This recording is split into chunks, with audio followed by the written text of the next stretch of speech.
Welcome friends. आज हम देखने वाले हैं जो पाइवट टेबल हमने आधा कम देखा था उसको कंप्लीट करेंगे। तो अब फिलहाल मुझे क्या करना है, यहाँ पे फिर से एक पाइवट टेबल चाहिए। ओके, एक पाइवट टेबल चाहिए। तो उसके पहले हमें क्या करना है, जो भी डेटा है उसके टेबल के बीच में कोई भी वैल्यू पे क्लिक करना है एंड पाइवट टेबल पे इंसर्ट में जाके क्लिक करना है। देन आप रेंज सिलेक्ट कर सकते हो और एग्जिस्टिंग जो हमने पिछले वीडियो में सब देखा हुआ है। तो जस्ट मैं शॉर्ट में सब पूरा रिकैप कर लेता हूँ। अब मैंने यहाँ पे क्लिक कर दिया एंड ओके। यहाँ पे पाइवट टेबल आ चुका है। अब यहाँ पे कोई भी वैल्यूज़ में ले सकता हूँ और वो वैल्यूज़ हमें दिखाई देंगी। अब जब भी मैं कोई भी नंबर सेलेक्ट करता हूँ वो ऑटोमेटिकली वैल्यूज़ में जाएंगी और बाकी कोई भी डेटा जो स्ट्रिंग होगा या फिर कोई भी कैरेक्टर्स होंगे वो सब रो या फिर कॉलम में आ जाएंगे। ओके, अब हमें क्या करना है, देखना है कि अगर मेरा जो भी डेटा है वो अगर मेरा अपडेट हो गया है। ओके, तो आज फिलहाल हम एनालिसिस इस टाइप के आधे पॉइंट्स देखेंगे। ओके, तो सबसे पहले देख लेते हैं, इसे मैं हाइड कर देता हूँ लिस्ट फिल। ओके, सो एनालिसिस टैब आ जाएगा जब भी आप पाइवट टेबल स्टार्ट करोगे। ओके, ये सिर्फ इसी सिलेक्टेड प्लेस के लिए रहेगा जो हमें यहाँ पे दिखाई दे रहा है, इतने के लिए। इसके बाहर जाएंगे तो ये जो न्यू टैब आए हुए हैं एनालिसिस एंड डिज़ाइन वो चले जाएंगे। ओके, सो एनालिसिस टैब वहाँ पे सबसे पहले आ चुका है पाइवट टेबल। ओके, यहाँ पे पाइवट टेबल 1 दिया है। सो क्योंकि हमारे इस पूरे एक्सेल शीट में एक ही पाइवट टेबल की फाइल है तो इसको नाम डिफ़ॉल्ट आ चुका है पाइवट टेबल 1। यहाँ पे मैं कुछ भी रख सकता हूँ नाम, जैसे ABC या फिर टेबल 1, जो भी मुझको नाम चाहिए मैं दे सकता हूँ। ओके, अब ये हो गया आपके इस टेबल जो आपने बनाया हुआ है उस टेबल का नाम। अब उसके बाद एक्टिवेशन फील्ड है, वो जो आप जिस पार्ट पे हो, जैसे अब मैं आ चुका हूँ यहाँ पे एरिया में है। ओके, अब इस फील्ड का अगर मुझको नाम चेंज करना है तो मैं यहाँ पे चेंज कर सकता हूँ। जैसे मैंने यहाँ पे डाल दिया लोकेशन।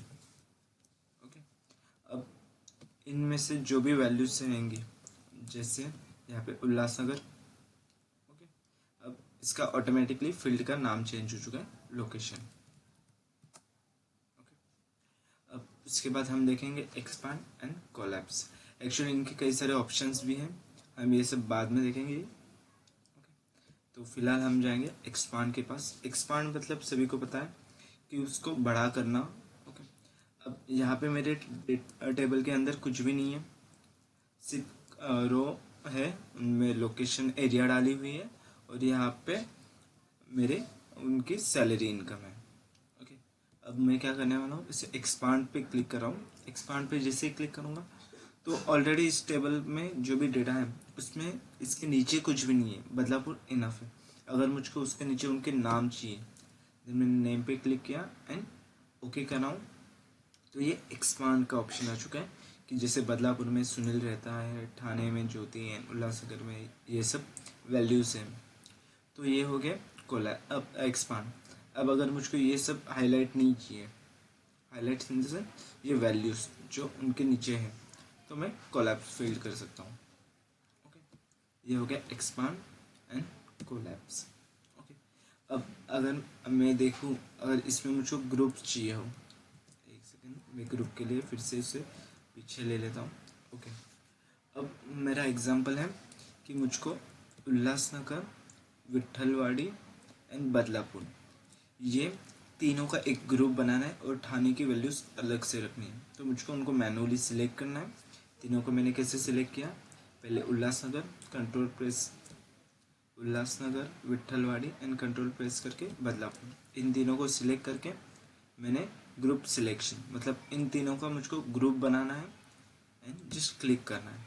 ये आ चुका है ग्रुप। ओके, अब इस ग्रुप में वैल्यूज हैं बदलापुर, उल्लासनगर, विट्ठलवाड़ी, और दूसरा सेपरेट ग्रुप हो चुका है ठाणे, जिसमें आपको कोलैप्स और एक्सपांड का ऑप्शन खुद से मिल जाएगा। अब जब हमने पहले देखा था तब एक्सपांड में हमें ऑप्शन आया था कि नेम, और ऐसे अलग अलग कॉलम्स के नाम आए थे। रीज़न क्योंकि उसके नीचे कोई वैल्यूज़ नहीं थी जिसे वो एक्सपांड करें, तो उसके लिए उसने हमें पूछा था। इस बार ऑलरेडी है इसलिए वो पूछ नहीं रहा है, डायरेक्टली हो रहा है। Okay, collapse. अब मुझे क्या करना है, जो ग्रुप है, ये ग्रुप बनाना तो देख लिया, उसे निकालना कैसे, जस्ट क्लिक करना है अनग्रुप पे, वो अनग्रुप हो जाएगा। ओके, अब शॉर्ट में हमें ये वीडियो कवर करना है इसलिए ज़्यादा डीप में नहीं जा रहा हूँ। अब नॉर्मली हमें देखना है कि अगर यहाँ पे मुझको यूज़र फ्रेंडली कुछ बनाना है GUI टाइप, तो अगर मैं यहाँ पे स्लाइसेस इंसर्ट कर दूँ तो ये मुझको ऑप्शंस देगा। चेक कर लेते हैं। ओके, अब मैंने यहाँ पे स्लाइसर्स ले लिया। स्लाइसर किसका चाहिए, जैसे मैंने अब ले लिया यहाँ पे जेंडर। ओके, मतलब मुझको जेंडर्स के हिसाब से इनके वैल्यूज़ दिखनी चाहिए। क्लिक कर दिया, ये 2 वैल्यूज़ आ चुके हैं मेरे सामने। ये स्लाइसर का पार्ट है। जैसे मैं मेल क्लिक करूँगा तो यहाँ पे जो भी वैल्यूज़ हैं उनमें जो भी मेल कैटेगरी की है वही हमें इस टेबल में दिखेंगी। क्लिक कर दिया। ओके, अगर मुझको डाउट है मैं इस पर डबल क्लिक करके चेक कर सकता हूँ। Sunil mail. Okay, and second value check कर लेता हूँ, उल्लासनगर। ओके, तीनों मेल है, मतलब हमारा डेटा जो था वो करेक्ट है। अगर फीमेल पे क्लिक कर दूँ तो जैसे ठाणे, डबल क्लिक कर रहा हूँ, आगे फीमेल वैल्यू है, एंड विठलवाड़ी, डबल क्लिक। ओके, सो जो भी मेरी वैल्यूज़ थी वो स्लाइस अब करेक्ट वर्क करा। अगर मुझको नहीं चाहिए तो मैं उसको ये जो क्लियर फिल्टर है उस पर क्लिक करके रिमूव कर सकता हूँ।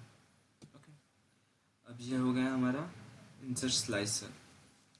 इसके बाद अगर मुझको अलग अलग स्लाइसर चाहिए मैं एक साथ डाल सकता हूँ, जैसे अगर मुझे लोकेशन वाइज भी चाहिए। ओके, जैसे मैंने अब लोकेशन पे डाल दिया कि उल्लासनगर के मेल कैंडिडेट्स चाहिए मुझको, तो वैसे दिखेंगे 2 स्लाइसर्स में। अब मैंने जैसे एग्जांपल चेंज कर दिया, अब लोकेशन बदलापुर का कर रहा हूँ तो बदलापुर के वैल्यूज आ जाएंगी। ओके, इससे रिमूव करना है रिमूव कर सकते हो। ओके, यहाँ पे आ गया insert timeline. Okay, insert timeline का भी सेम वैसे ही होगा, बट इसमें डिफरेंट होगा कि आपके जो भी टेबल है। ओके, पहले मैं इसे डिलीट कर देता हूँ, इनका भी मुझको यूज़ नहीं है। ओके, अगर मेरे इस टेबल में अगर इनका डेट ऑफ बर्थ या फिर डेट ऑफ ज्वाइनिंग और ऐसे कुछ डेट के रिलेटेड अगर कोई डेटा होता तो उसका मैं यहाँ पे स्लाइसर्स डाल के उनको अलग अलग कैटेगरीज में चेक कर सकता। कि जैसे हमने यहाँ पे देखा था कि अगर एरिया वाइज मैंने सिलेक्ट कर लिया, जैसे मेल फीमेल या फिर उल्लासनगर बदलापुर, तो जैसे वैल्यूज़ आ रही थी वैसे यहाँ पे डेट्स रहेंगी, month wise, year wise, quarterly. तो मैं जैसे सिलेक्ट करूँगा वैसे डेटा मुझको यहाँ पे टेबल में आ जाएगा। ओके, अब यहाँ पे मुझको थोड़े चेंजेस देखने हैं। जैसे इसमें एक, जैसे मैंने कर लिया यहाँ पे एक वैल्यू है, उसको मैंने इनकम यहाँ पे 5000 कर लिया। ओके, यहाँ पे वैल्यू हो चुकी है चेंज, बट आपका जो भी टेबल है पाइवोट टेबल उसमें वो वैल्यू चेंज नहीं हुई है। तो अगर आपको ऐसे सिनेरियो में हुआ तो हमें एनालिसिस में जाके रिफ्रेश ऑल या फिर रिफ्रेश पे क्लिक करना है। जैसे मैंने रिफ्रेश कर दिया वैल्यू चेंज हो जाएगी। तो यहाँ पे जो भी हम वैल्यू चेंज करेंगे उनको रिफ्लेक्ट करने के लिए हमें यहाँ पे जाके एनालिसिस में रिफ्रेश करना पड़ता है। ओके, अब अगर मेरे इस टेबल में कुछ डेटा मैंने ऐड कर दिया, जैसे मैंने एग्जांपल ले लिया, यहाँ पे मैंने एक डेटा ऐड कराऊँ, मेल एंड सैलरी उसकी 14,000 ले ली मैंने। ओके, अब इस पार्ट में वो रिफ्लेक्ट नहीं हुआ है क्योंकि मेरा जो सोर्स डेटा है वो इतना ही है। तो मुझे क्या करना है, एनालिसिस में जाना है, change data source and change data source पे क्लिक करना है। अब मुझे मेरा डेटा इतना दिखाई दे रहा है, अब मुझको उसको चेंज करना है। इधर मैं उसे कम भी कर सकता हूँ और बढ़ा भी सकता हूँ। मुझे अभी बढ़ाना है, सिलेक्ट किया एंड ओके, आ चुके नए इंट। ओके, अब मुझको अगर इन सबको डिलीट करना है, रिमूव करना है, तो मैं यहाँ पे क्लियर ऑल करके इन सबको निकाल सकता हूँ। और जैसे मुझको सिलेक्ट करना है तो इंटायर पाइवट टेबल सिलेक्ट करना है तो इंटायर पाइवट टेबल सिलेक्ट कर सकता हूँ। एक specific labels and values select करनी है तो लेबल एंड वैल्यूज कर सकता हूँ। सिर्फ वैल्यूज सिलेक्ट करनी है तो वैल्यूज, उसके बाद सिर्फ लेबल्स चाहिए तो लेबल्स। ओके, समझ में आ रहा है आपको? प्लीज़ अगर कोई डाउट होगा तो कमेंट कर देना। मूव पाइवट टेबल, अगर मुझको इसको कुछ अलग जगह पे लेके जाना है, जस्ट एक second. Move pivot table, new worksheet पे मुझको इस पाइवट टेबल को लेके जाना है।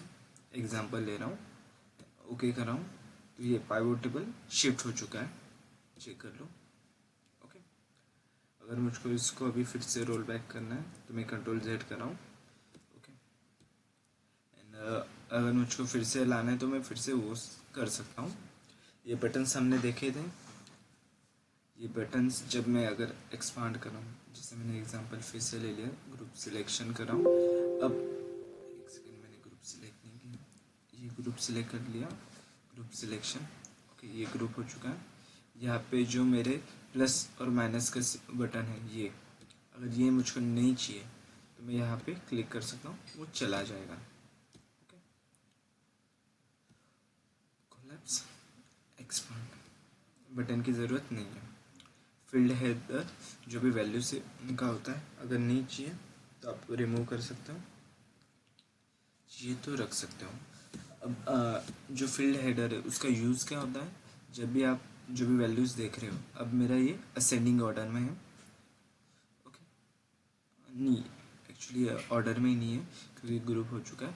अगर मैं इसको ऑर्डर में करना चाहूँ तो यहाँ पे कर सकता हूँ। जैसे Z2 है, एक सेकेंड, उसके लिए मुझको इसका ग्रुप रिमूव करना पड़ेगा, अनग्रुप। ओके, अब जैसे मैं कर रहा हूँ Z2A कर रहा हूँ, तो जैसे VUTKB, देन अगर मुझको A to Z करना है तो BKTUV, ऐसे कर सकते हैं हम। ओके, और ये अगर नहीं चाहिए तो रिमूव कर सकते हैं।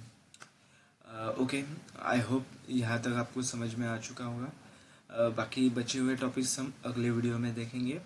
Thanks for watching.